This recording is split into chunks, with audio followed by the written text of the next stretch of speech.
Holy shit, this is amazing! Rex Ronan Experimental Surgeon was developed by Rhea Systems, a company that specialized in educational games and released a few on the Super Nintendo. Their games always dealt with things like diabetes or asthma, one notable title being Captain Novolin, a game about a diabetic superhero who teaches you how to manage your insulin.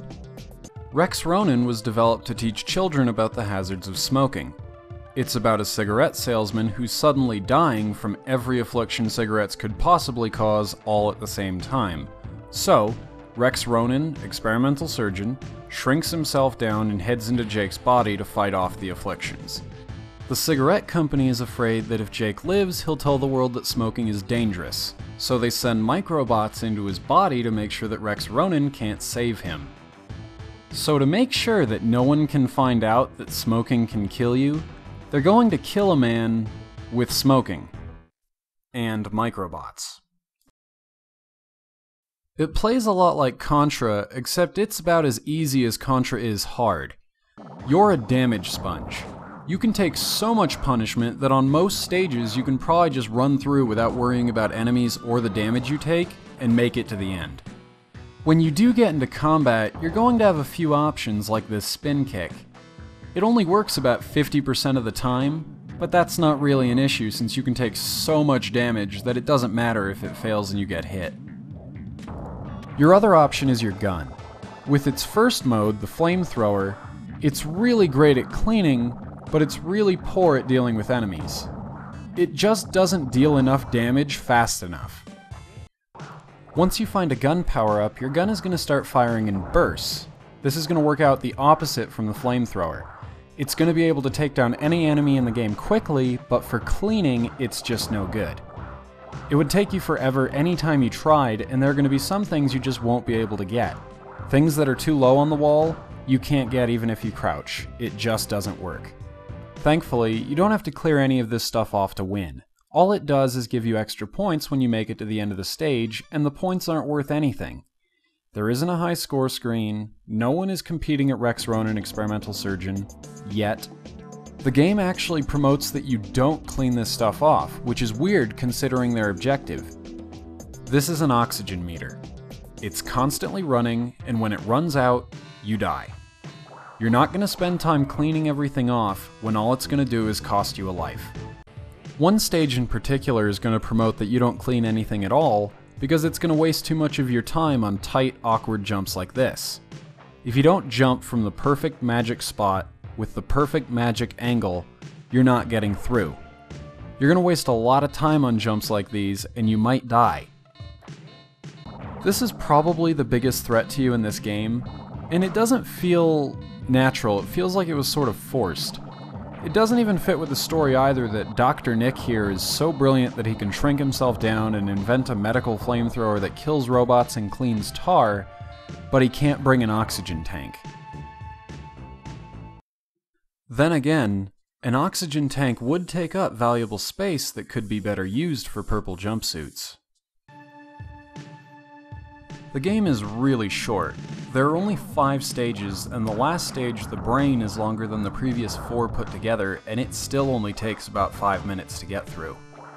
I wouldn't be surprised if someone can get through this game in under 30 minutes. The only real holdup you might have is going to be in the last 2 stages, because they're the only ones that have boss fights. The first boss fight takes place in the heart, and it's actually against a heart attack.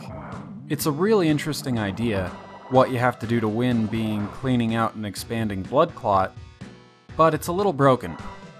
And not just because it's possible to die as soon as the fight starts. Think about the 2 types of guns that you can use. You have the flamethrower, which is great for cleaning. All you have to do is spin in place and it's going to work. Then you have the burst gun, which is awful for cleaning. It's very awkward and it's actually incapable of getting things below a certain height. In order to beat this boss, you have to clear the entire blood clot. This means that getting to the boss with the burst gun is a no-win scenario. You can't switch back to the flamethrower because the only way to switch is with a power-up. You won't be able to win with the burst gun because it's too slow, the boss is going to regenerate too quickly, and you wouldn't even be able to clear the lowest parts of the blood clot. You're just going to run out of oxygen, or be killed by robots, and lose by attrition. To make sure this doesn't happen too much, there are power-ups on either side of the blood clot, but if you already have a flamethrower, these are going to become obstacles and a very big problem. The other problem is randomly generated robots. I mean, Jesus, just look at how many of them it throws at you. Just look at it. You can't even really fight back because you have the flamethrower.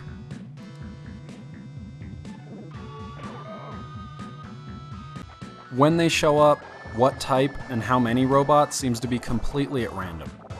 The time that I won, the robots didn't show up until much later than they normally do, and it was just one robot. This made the fight so much easier. It seems like the whole fight is actually dependent on a series of random factors. What gun do you have when you get there? How many robots show up? When do the robots show up? Was he already having a heart attack when you got there? It's just too random. The second and final boss is Jake's nicotine addiction. It's set up much better than the heart attack. You're not going to die at random as soon as it starts. All of the power-ups are going to be arranged neatly outside of the fight area before you get to the boss.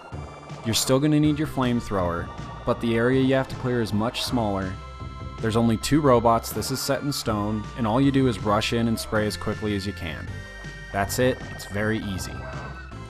The most that the robots can do is just annoy you, so there's really no challenge here. And this is the problem with Rex Ronan. That's all there is to this. It's just a few very, very, very easy stages. There's no threat. Every once in a while, you know, you get a couple of these kind of shoot-'em-up style stages, but that's the only variation in this. The stages are very boring, the game is very short, and really, in the end, it's not fun. There's no replay value here at all. It tries to be a normal game a lot more than an educational game, which makes it better than most educational games I've played, but it's just not very good for a normal game either. But this is an educational game, so you gotta be wondering, where's the education? All I'm doing is shooting robots. At the beginning of every stage, there's a summary of the area you're going to, and it's going to tell you what smoking would do to your mouth, to your lungs, to your heart. The problem with this, though, is it's outside of the game, and they're just throwing a wall of text in what would be their target, a young child's face. And they made it so they can just hit A and skip it. What do you think they're going to do? The only other educational feature in the game comes from these things called smart bombs. You shoot them and they bring up a message in the upper right-hand corner of the screen about smoking that's either true or false. You would then touch the smart bomb, and depending on whether it was true or false, you would get a different effect. If the message was false, then you take damage. If it's true, you kill every enemy on the screen. It's really just quizzing you about prior knowledge. None of this is presented to you in the game beforehand, and of course you can just walk right past them. I don't think that they got their educational goals across, but if they had, the game would probably be near unplayable or at least a lot worse than it is. You know, it probably would have been more effective had they explored more into the nanomachines that the cigarette company will send to kill you for smoking. It's worked before in history, telling kids that monsters will kill them, drag them to hell, horribly molest them for being bad. This would just be a modern science fiction take on that. I wonder how well that would work for the few years before that kid decides you're insane.